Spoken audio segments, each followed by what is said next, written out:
down the coast. What are you doing here? What's burning? I'm making eggs. Oh my God. Okay. There's a lot of research out there that shows people with kids are less happy than people without kids. With kids, the hardest part of driving anywhere is leaving the damn house. Come on, we got a long drive ahead of us. I'm gonna stick you in the trunk. Yay, let's ride. No, Daddy's joking, baby. No one ever goes in the trunk. I'm not going, Dad. If you think spending a day in the car with our children is gonna change my mind. Dad, Viv threw up again. Again? She threw up before, but you guys were talking. I think it might make you regret the first two.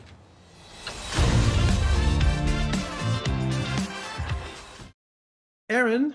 Hello. Jeff in Las Vegas, sir. Good afternoon. Good afternoon. How are you? Nice to see you. Nice to see you too. Thank you for joining me today, man. I love your new series, Children Ruin Everything. I can see it by your backdrop. I can tell you're a real super fan. I'm one of the family, right? Yeah, of course. Well, welcome. Uncle Jeff. Welcome. Yeah, thank you, Uncle Jeff. Welcome to America. You know, I think you're going to take it by storm. This is a funny show. And it asked the question, are childless people more happy? Is that correct? Yeah, I mean, it certainly asks the question, what if what you've lost from having kids is equal to or better than what you gained from having kids?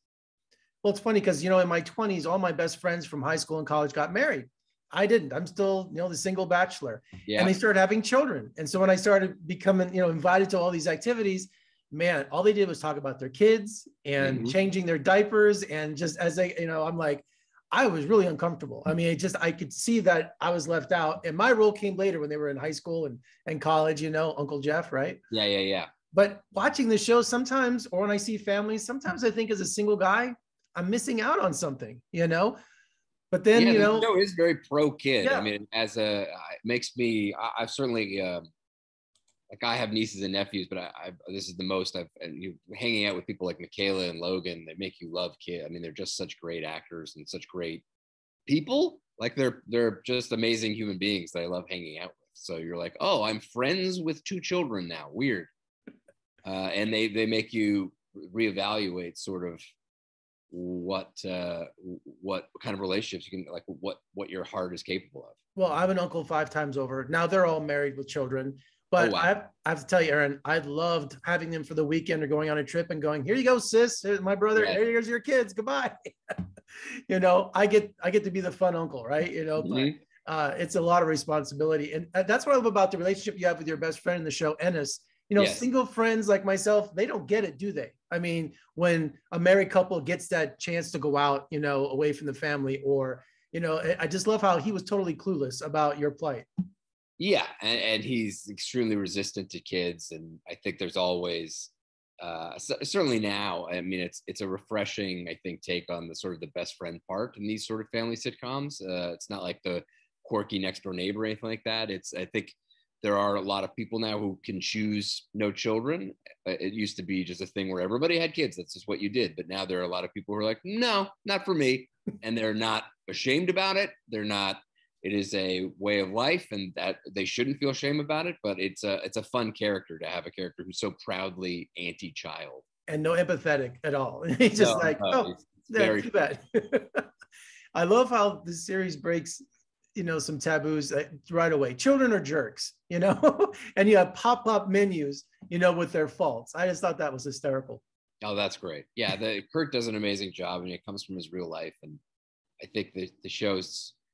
It's really special to be able to take a genre that's so familiar. Like we all grew up on family sitcoms and update it and make it seem fresh and original, not just with technology and problems like screen time and things like that, but and with graphics in the show and things like that, but also just, I think, modern, you know, I think what I gravitate to most in the show is just how emotionally intelligent the couple like me or James and Astrid are, and how great, like they're really great parents. And to me, it just makes it funnier how, even though they're such a great team, they're constantly in the weeds together and they're constantly screwing up together, just because parenting's such an impossible job. Yeah, and considering the age of your children in the show, I mean, being teenagers, that's a different kind of parenting. They're at that point where the kids are just out of control and just, you know, and they just have to have extreme patience. Yeah, and it's not a show where like a lot of times I think you see kids who are smarter than the adults. They're like very precocious or very well spoken, or they're like real, you know, they say just crazy things about farts all the time or whatever. They're just like joke machines. And in this show, they're just like little people. They're little weirdos, and they're very much like how I encounter kids in the real world. Like they're very specific, they're very strange, and that makes it again all the funnier to me. And you have to understand that it has to come from real life, from the creator, because what kind of grandma shows her grandkids Pan's Labyrinth? That had to have happened, right?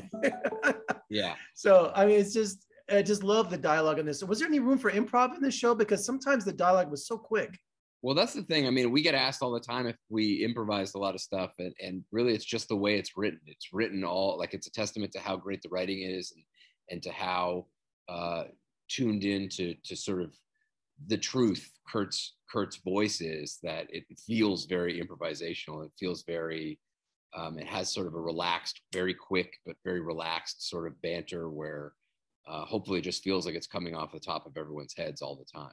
And we can expect a season 2, right? You're in the middle of it right now? Yeah, we're right in the middle of it right now. Yeah.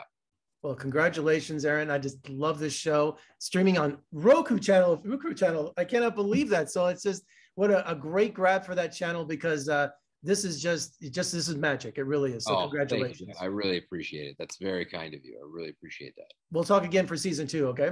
Absolutely. Promise.